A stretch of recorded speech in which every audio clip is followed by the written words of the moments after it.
մարդկային շփումները չեզոք չեն կարող լինել։ Մենք մարդկանց հետ շփվելով կամ պիտի փոխանցենք, կամ պիտի տանք,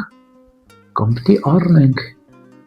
կամ պիտի փոխանցենք դրականը կամ բացասականը եւ պիտի ընդունենք դրականը կամ բացասականը։ Երբ որ դու ունես շատ խաղաղություն, հա,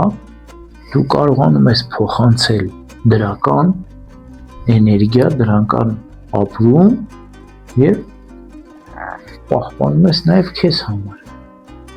Եթե դու չունես դրական էներգիա, բացասական նա քո մեջ եւ աշխարհից չես էլ կարող ակնկալել դրական որևէ բան, հա։ Ուրեմն դու չունես տալու եւ հատկապես ապահովագրված չես,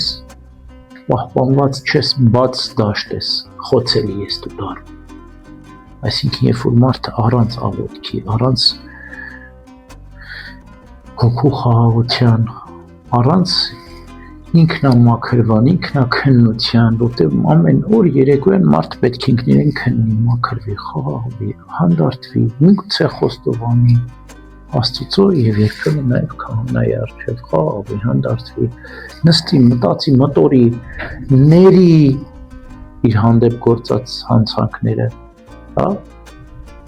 Եվ այս բոլորով հանդերձ խաղաղվի, հանդարտվի, որ ինքը կարողանա մարդկային շփումների մեջ շատ չվնասվել։